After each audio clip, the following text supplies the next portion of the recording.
Hello दोस्तों, स्वागत है आप सभी का मैथ्स वाटिका में। दोस्तों मैं हूं रुपेश यादव और इस बैच में आज हम लोग शुरू करेंगे profit and loss. Most important यह आपका टॉपिक है। ये तो सारे कॉम्पिटेटिव एग्जाम के लिए यह टॉपिक आपका बहुत ही ज़्यादा महत्वपूर्ण है, लेकिन यहाँ पे हम लोग बात करेंगे एसएससी जीडी का। और एसएससी जीडी के सिलेबस में हमने आपको बताया था कि यहाँ से 5 से 6 क्वेश्चन आपका रेगुलरली पूछा जाता रहा है। तो बहुत ही ध्यान से पूरा कॉन्सेप्ट आप समझिएगा। बिल्कुल जीरो लेवल से इस टॉपिक को हम लोग शुरू करेंगे।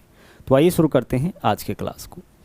सबसे पहले तो हम लोग उन टर्म को देखेंगे जो आपका इस टॉपिक के अंदर यूज होता है।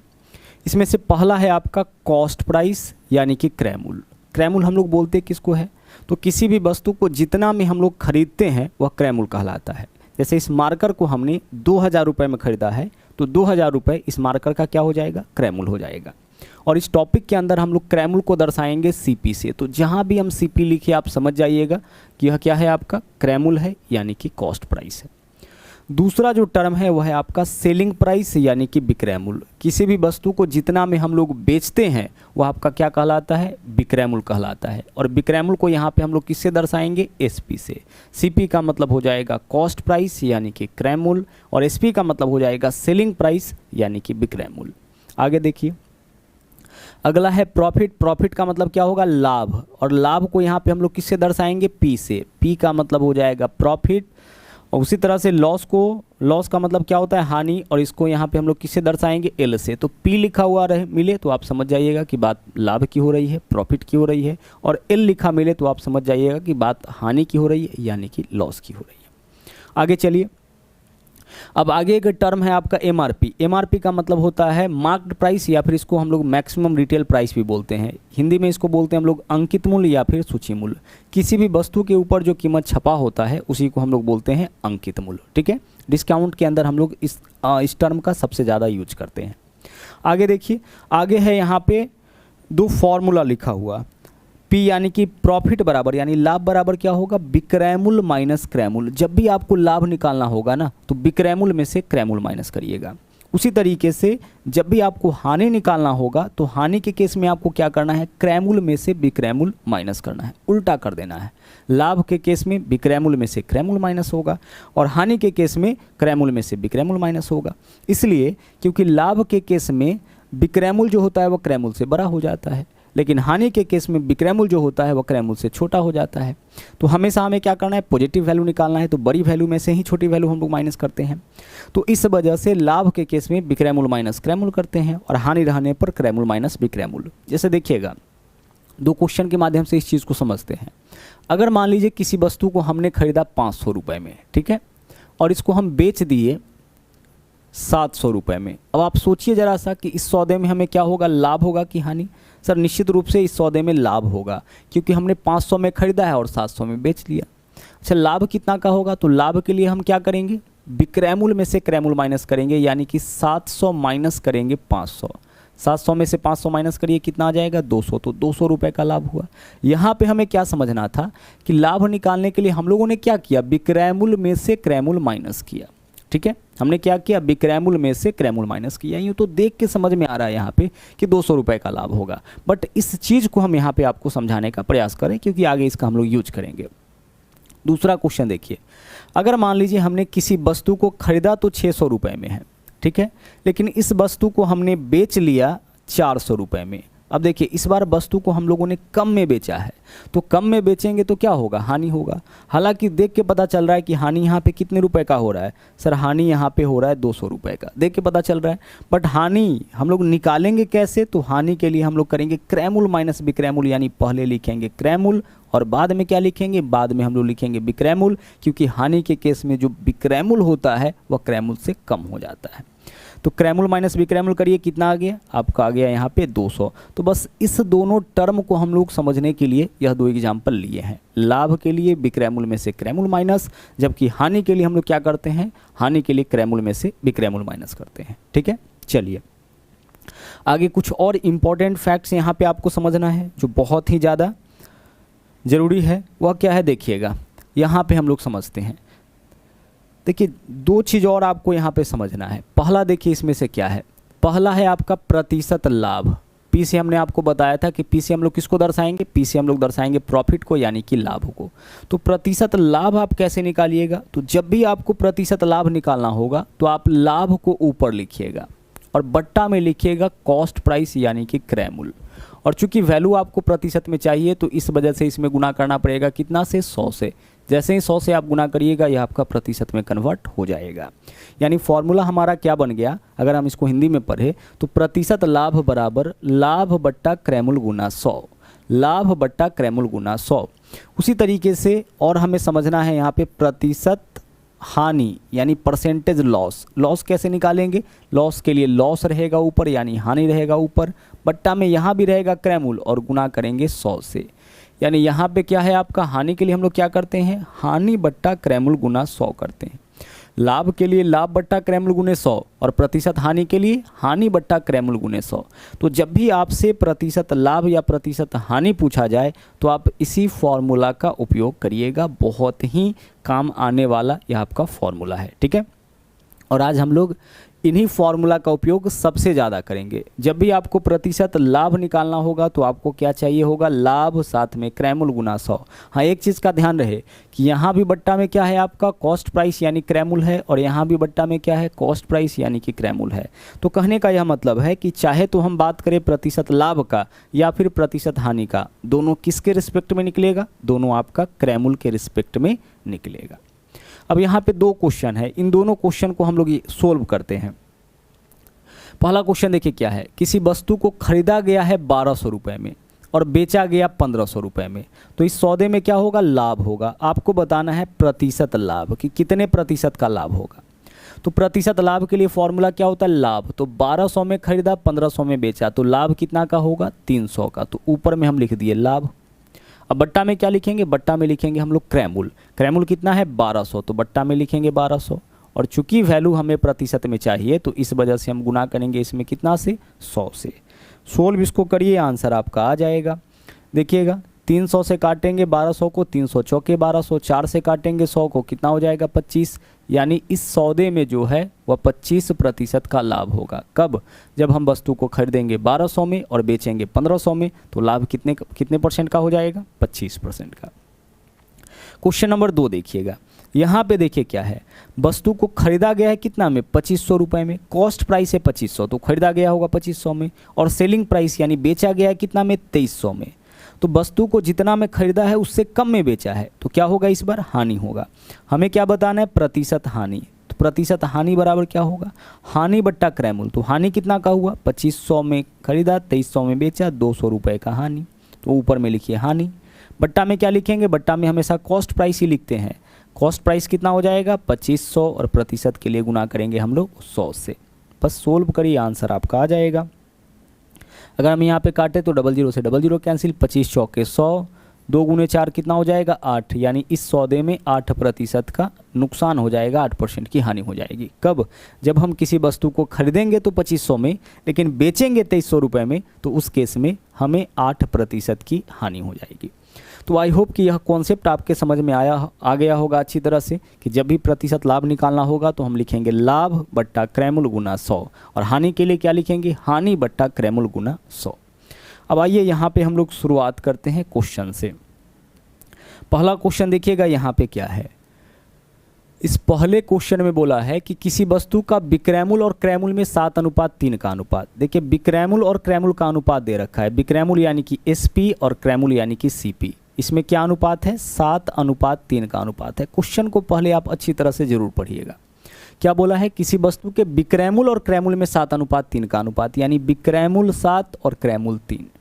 हमें क्या निकालना है इस क्वेश्चन में, हमें निकालना है उस वस्तु के लाभ और विक्रय मूल्य का अनुपात। लाभ यानी कि प्रॉफिट और विक्रय मूल्य यानी कि सेलिंग प्राइस, इसी का अनुपात हमें इस क्वेश्चन में बताना है। दे क्या रखा है, दे रखा है इस क्वेश्चन में विक्रय मूल्य और क्रय मूल्य का अनुपात, और पूछा क्या है, विक्रय मूल्य और क्रय मूल्य का अनुपात दे रखा है, ठीक है, और पूछा है लाभ और विक्रय मूल्य का अनुपात। तो सबसे पहले देखिए यहाँ पे विक्रय मूल्य कितना है 7, तो विक्रय मूल्य तो हमारे पास है, जो है उसको लिख दिए। अब हमें क्या निकालना है, लाभ। तो लाभ कैसे निकालते हैं, बिक्रैमुल माइनस क्रैमुल। तो बिक्रैमुल है 7, क्रैमुल है 3, 7 माइनस 3 कितना हो जाएगा 4, यानी बिक्रैमुल और लाभ में यही 4:7 का अनुपात होगा। तो विकल्प बी जो है वो आपका इस क्वेश्चन का सही आंसर हो जाएगा। बिल्कुल बेसिक क्वेश्चन था, लेकिन एसएससी जीडी 2019 के अंदर यह क्वेश्चन आपका पूछा गया था। और हमने अभी जस्ट आपको बताया था कि लाभ के लिए हम लोग क्या करते हैं, बिक्रैमुल में से क्रैमुल माइनस करते हैं।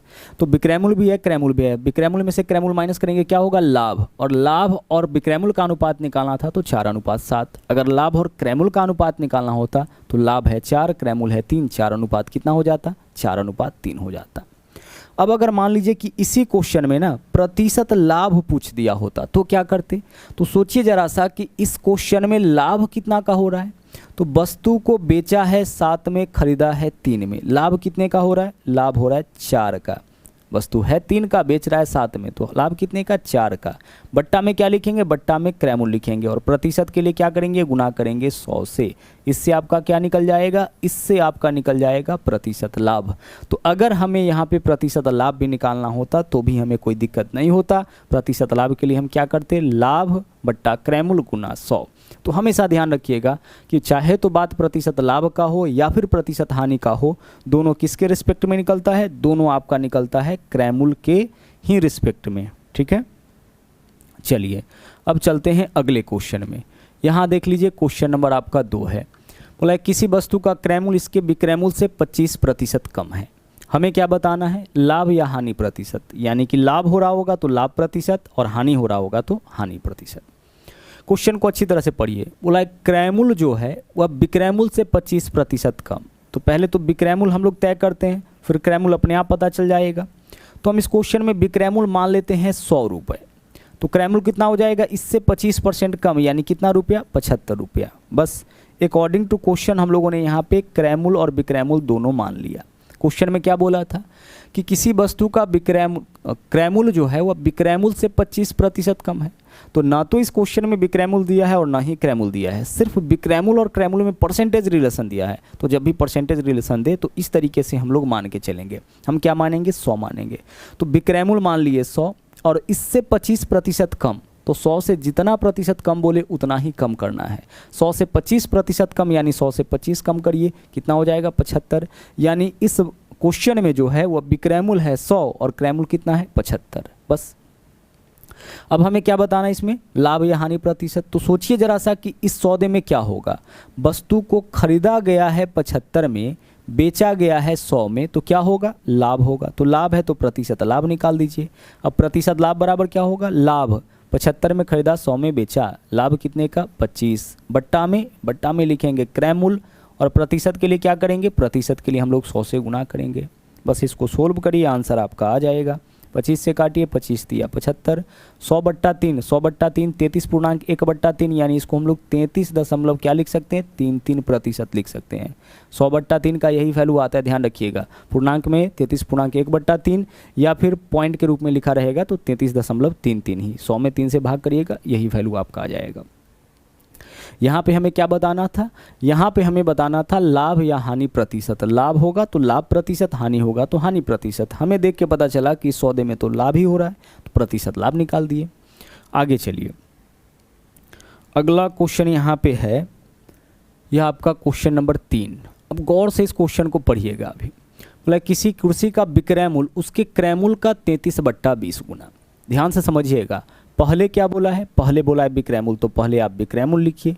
बाद में क्या बोला है, बाद में क्रयमूल्य है तो बाद में क्रयमूल्य लिखिए। अब यहाँ पे क्या बोला है, विक्रयमूल्य क्रयमूल्य का 33/20। बट्टा को हम लोग किस फॉर्म में लिख सकते हैं, अनुपात के रूप में लिख सकते हैं। बस हो गया काम आपका। फिर से समझिए क्या बोला है, किसी कुर्सी का विक्रयमूल्य जो है क्रयमूल्य का 33/20। विक्रयमूल्य क्रयमूल्य का 33/20 यानी विक्रयमूल्य 33, क्रयमूल्य कितना 20। अब ऐसा क्यों लिखे, इस चीज़ को समझिए।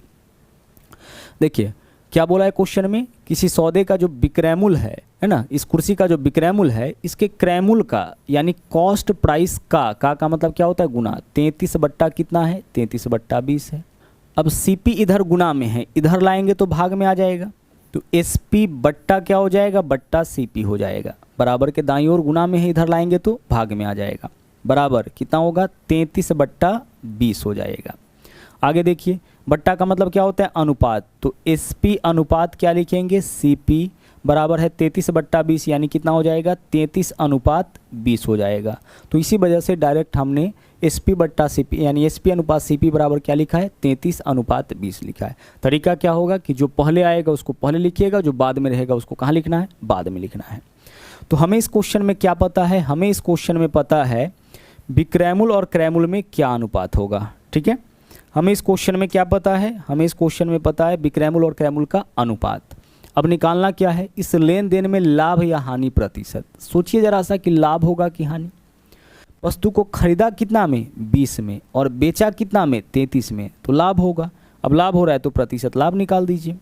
कितना का लाभ होगा, 20 में खरीदा 33 में बेचा तो 13 का लाभ। बट्टा में क्या लिखेंगे, बट्टा में तो क्रैमुल ही लिखेंगे, और प्रतिशत के लिए क्या करते हैं हम लोग, 100 से गुना करते हैं। बस इसको सोल्व करिए, आंसर आपका आ जाएगा।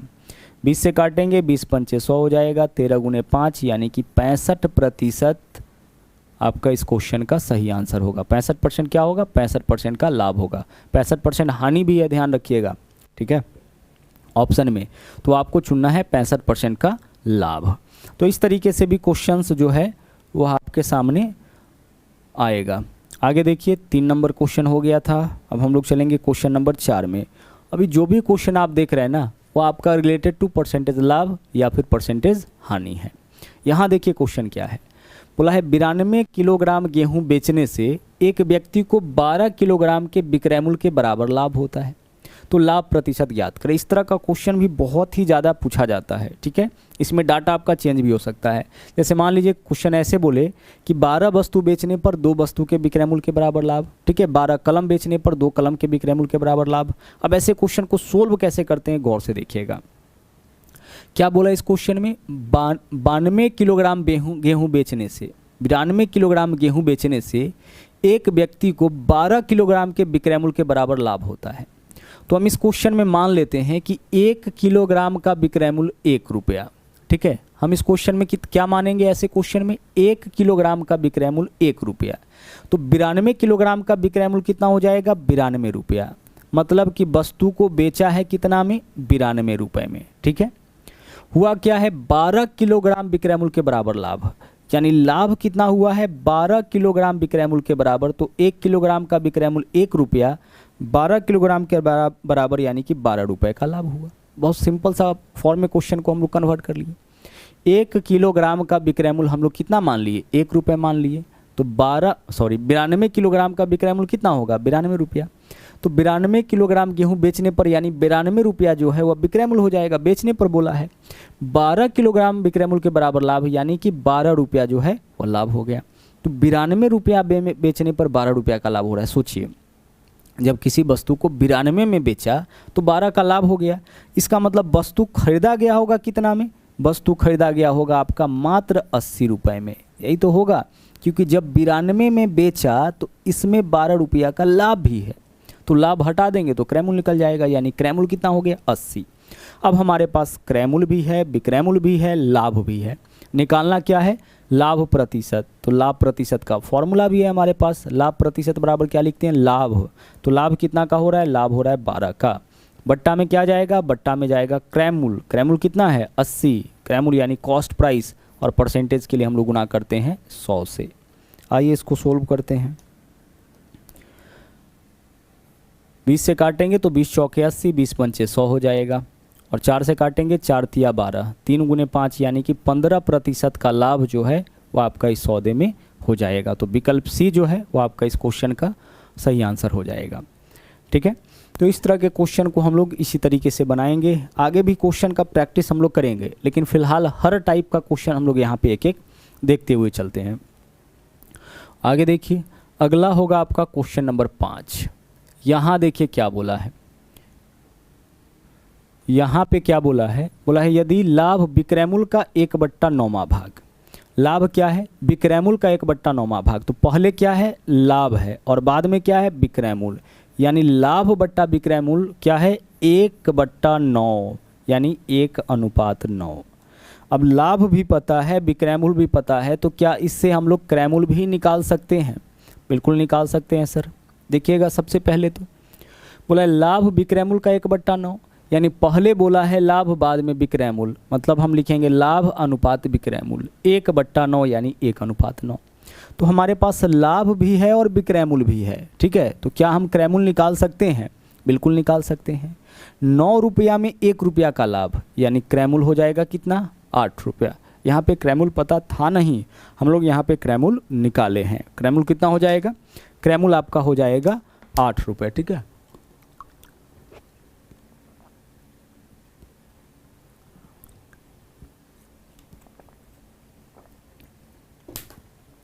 चलिए देखिएगा, अब क्रय मूल्य भी है हमारे पास, विक्रय मूल्य भी है, लाभ भी है। क्रय मूल्य 8 क्यों होगा?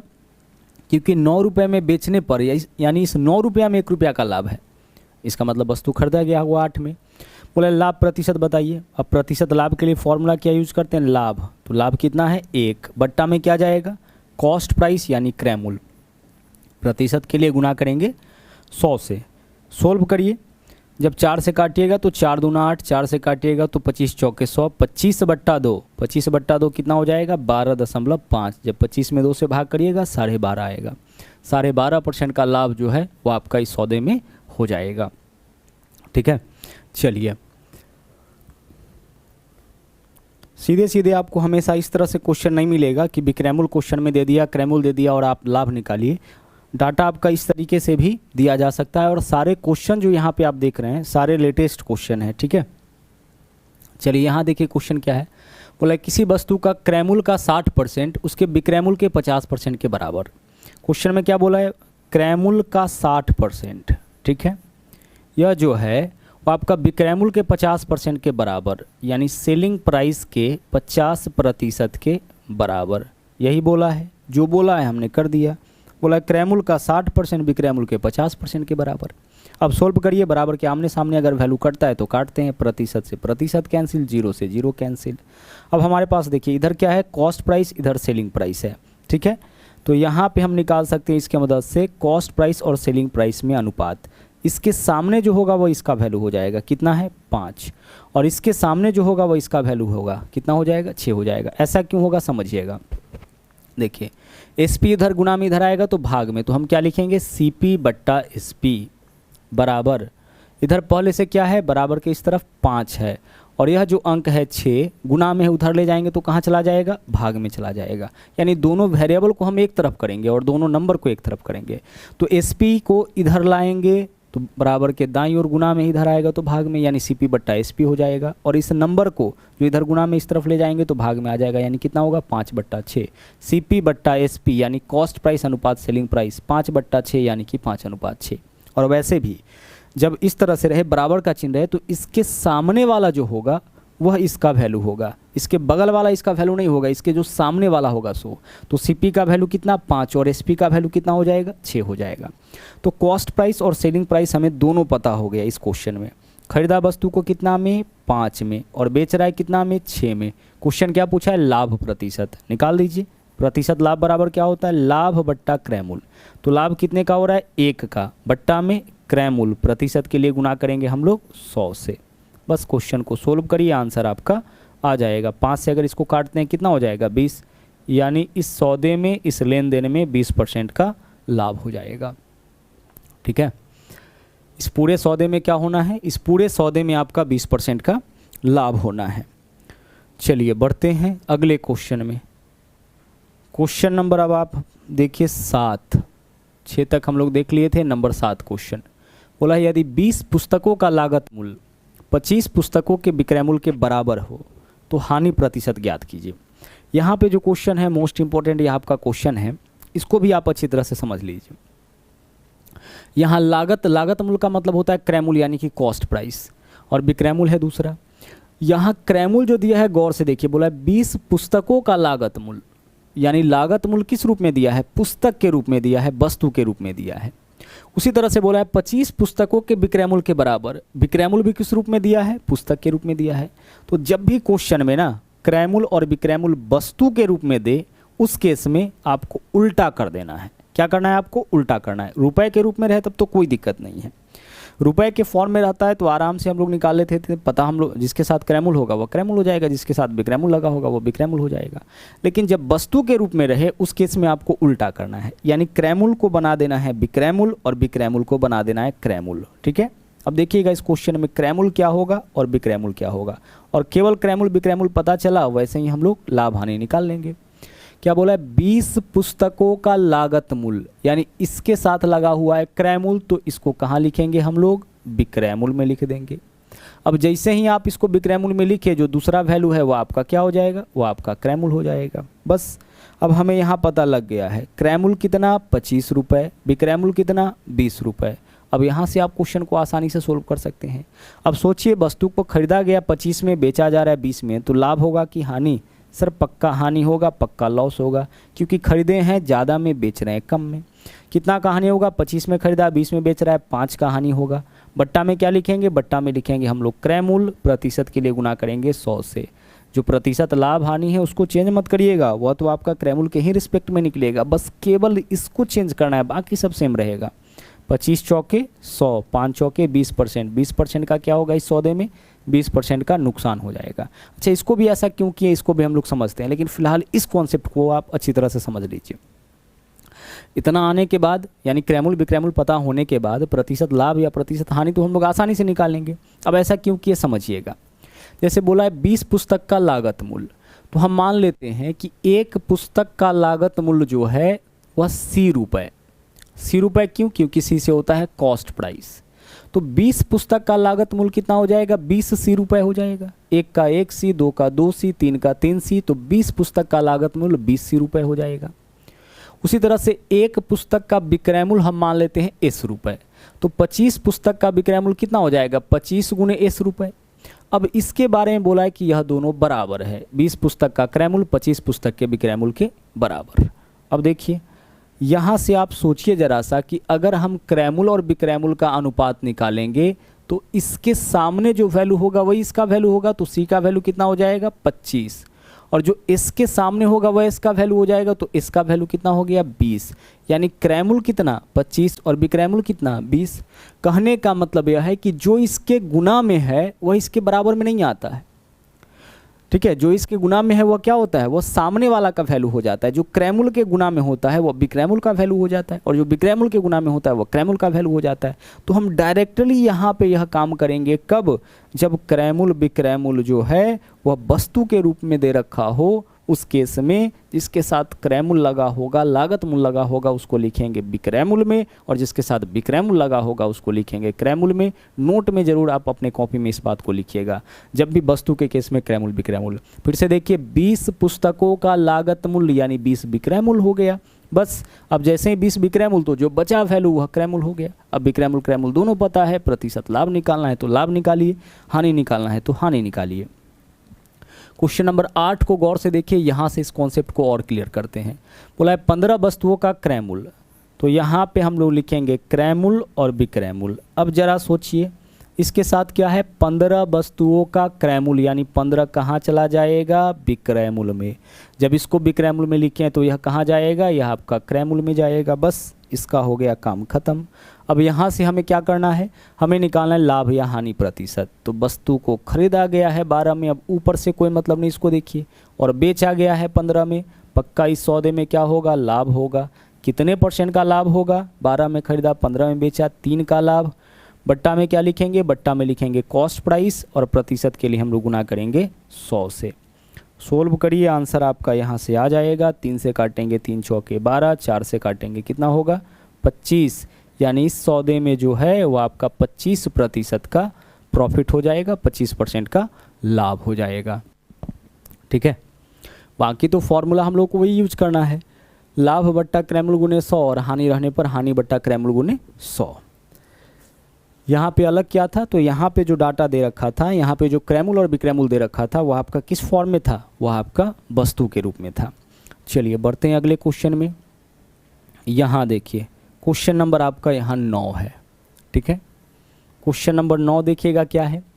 बोला है गौरव ने 6 रुपये में 5 वस्तु के हिसाब से कुछ वस्तु खरीदा और 11 में 10 के हिसाब से बेच दिया। अब ध्यान से समझिएगा, ऐसे क्वेश्चन में हम लोग प्रतिशत लाभ या हानि कैसे निकालते हैं। बोला है 6 रुपये में 5 वस्तु के हिसाब से खरीदा। देखिएगा 6 रुपये में क्या किया है यार, 6 रुपये में कितना वस्तु खरीदा है, 5 वस्तु खरीदा है। ठीक है, चलिए कोई भी वस्तु होगा, 6 में 5 वस्तु खरीदा है। और फिर क्या किया, 11 रुपये में 10 वस्तु बेच लिया, और अब उसी को 11 रुपये में 10 वस्तु के हिसाब से बेच लिया। ठीक है, हमें क्या बताना है इस क्वेश्चन में, हमें इस क्वेश्चन में बताना है उसके हानि प्रतिशत की गणना करें। तो हानि प्रतिशत के लिए आपको क्या चाहिए, आपको क्रयमूल्य विक्रयमूल्य दोनों चाहिए, तभी तो आप निकालिएगा हानि बट्टा क्रयमूल्य गुणे 100। ठीक है, अब देखिएगा क्या किया है, 6 रुपये में 5 वस्तु खरीदा है, तो यह क्या है आपका, यह आपका क्रयमूल्य है, और नीचे वाला क्या है, विक्रयमूल्य है। लेकिन क्रयमूल्य और विक्रयमूल्य दोनों अजीब तरीके से दे रखा है, पूरी तरह से वस्तु के रूप में भी नहीं है और रुपए के रूप में भी नहीं है। वस्तु के रूप में रहता तो उल्टा कर लेते, रुपए के रूप में रहता तो फिर ऐसे ही निकालते। लेकिन बोला है कि कुछ वस्तु इतना रुपया में इतना के हिसाब से खरीदा और बेचा है इतने रुपए में इतने के हिसाब से, यानी 6 रुपये में 5 वस्तु के हिसाब से खरीदा, 6 रुपये में 5 टॉफ़ी खरीदा और बेचा कैसे, 11 रुपये में 10 टॉफ़ी के हिसाब से। अब पूछ रहा है कि कितने प्रतिशत का लाभ या हानि होगा। ऐसे क्वेश्चन में आपको क्या करना है ना, कि वस्तु की मात्रा को बस बराबर कर देना है। बस क्या करना है, वस्तु की मात्रा को बराबर। तो देखिए यहाँ वस्तु कितना है 5, यहाँ कितना है 10, 5 और 10 कहाँ जाके बराबर होगा, 10 पे जाके बराबर होगा, यानी केवल इसमें 2 से गुना करेंगे तो बराबर हो जाएगा। यहाँ गुना करने की ज़रूरत नहीं है, 5 और 10 10 पे ही बराबर हो जाएगा। तो आपने क्या किया, वस्तु 2 गुना किया, तो क्या इसका कीमत 2 गुना नहीं होगा, सर कीमत भी इसका 2 गुना हो जाएगा। 6 रुपये में 5 वस्तु, तो 5 दूना 10 वस्तु के लिए 6 दूना 12 रुपये लगेगा। तो हमने यहाँ पे क्या किया कि वस्तु को 2 गुना किया तो कीमत भी 2 गुना हो जाएगा। अब देखिए 6 दूना कितना हो गया, 12 रुपया, 12 रुपया में कितना वस्तु खरीदा, 10 वस्तु। और उसी तरह से देखिए 11 रुपये में कितना वस्तु बेचा, 10 वस्तु।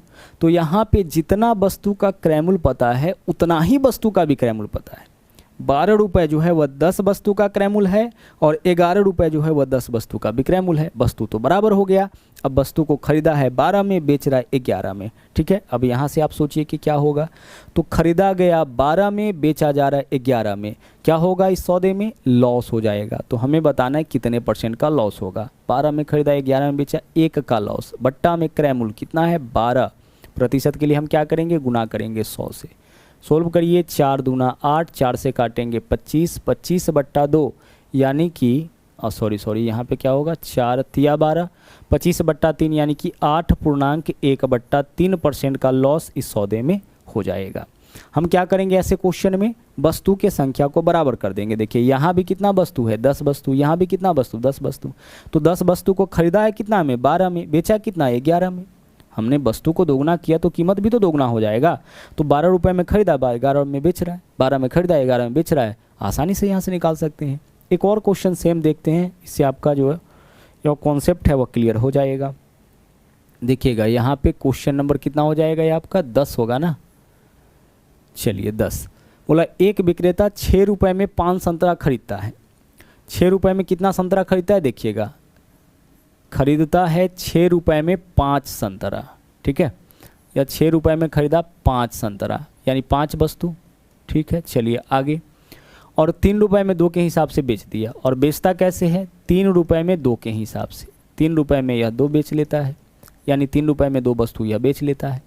हम क्या करेंगे, जो दोनों जगह वस्तु के मात्रा को बराबर करेंगे। 6 में 5 खरीदा, 3 में 2 बेचा। अब मात्रा कैसे बराबर होगा, तो 5 और 2 कहाँ जाके बराबर होगा, 10 पे। तो दोनों को 10 बनाइए, इसमें कितना से गुना करिएगा, 2 से, और इसमें कितना से गुना करिएगा, 5 से। वस्तु का मात्रा बराबर हो गया। अब एक चीज़ ध्यान रखिए, 6 रुपये में 5 वस्तु, तो 5 गुने 2, 2 गुना वस्तु खरीदना है तो कीमत भी कितना देना पड़ेगा, 2 गुना देना पड़ेगा। यहाँ देखिए 3 रुपये में 2 वस्तु बेचता है तो 5 गुना वस्तु यहाँ पे बेचना होगा, तो कीमत भी कितना देना पड़ेगा, 5 गुना। तो देखिए 6 दूना 12, क्रयमूल्य कितना हो गया 12, और 5 तिया 15, विक्रयमूल्य कितना हो गया 15। वस्तु यहाँ भी 10, वस्तु यहाँ भी 10। 10 वस्तु को खरीदता है 12 में, 10 वस्तु को बेचता है 15 में। 12 में खरीदा जितना वस्तु, जितना सामान, 15 में बेचा उतना ही सामान। बस जैसे ही आप वस्तु का मात्रा बराबर करिएगा वैसे ही आप आसानी से अपने क्वेश्चन के आंसर तक पहुंच जाइएगा। अब 12 में खरीदा, 15 में बेच रहा है, तो क्या होना है इस सौदे में, प्रॉफिट ही होना है। कितना का प्रॉफिट होगा? 12 में खरीदा 15 में बेचा, प्रॉफिट 3 का, बट्टा में कॉस्ट प्राइस 12 और प्रतिशत के लिए हम क्या करेंगे? गुना करेंगे 100 से। सोल्व इसको कर लीजिए। 3 से काटेंगे, 3 चौके 12, 4 से काटिएगा कितना हो जाएगा? 25। तो आपका जो आंसर होगा इस क्वेश्चन का वो आपका हो जाएगा कितना %? 25%। ठीक है, चलिए, तो यह था आपका क्वेश्चन नंबर 10। 6 रुपये में 5 के हिसाब से खरीदा और 3 रुपये में 2 के हिसाब से बेच दिया। चलिए बढ़ते हैं आगे। अगला देखिए क्वेश्चन नंबर 11। यहाँ देखिएगा, बहुत ही ध्यान से इस क्वेश्चन को समझिएगा। बोला है 720 रुपये में 18 गेंद बेचने पर 6 गेंद के क्रयमूल्य के बराबर हानि होती है, तो 1 गेंद का क्रयमूल्य क्या होगा? अब गौर से एक चीज़ आप समझिएगा, हानि कैसे निकालते थे? अभी हमने जस्ट आपको बताया था, हानि के केस में क्या होता है कि क्रयमूल्य ज़्यादा हो जाता है और विक्रयमूल्य कम हो जाता है। तो हानि हम निकालते हैं क्रयमूल्य माइनस विक्रयमूल्य करके। यह बात आपको बहुत अच्छी तरह से पता है। जब भी हानि निकालना होगा तो हम क्या करेंगे? क्रयमूल्य में से माइनस करेंगे विक्रयमूल्य। अब यहाँ पे इस क्वेश्चन में ना, एक गेंद का क्रयमूल्य मान लेते हैं 100 रुपये।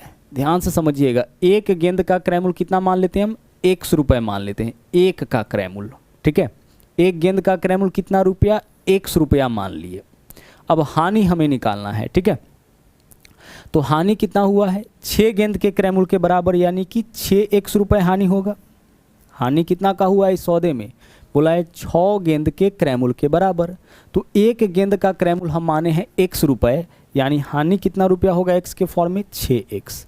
अच्छा, क्रयमूल्य कितना होगा? कितने गेंद का? 18 गेंद बेचा है ना, तो 18 गेंद का क्रयमूल्य हो जाएगा 18x, और माइनस 18 गेंद को बेचा है कितना में? 720 रुपये में। तो विक्रयमूल्य तो हमें पता है 720। यह कितने गेंदों का विक्रयमूल्य है? 18 गेंदों का विक्रयमूल्य है। फिर से समझिए क्वेश्चन को, बस यही इक्वेशन आपको सेट करना है।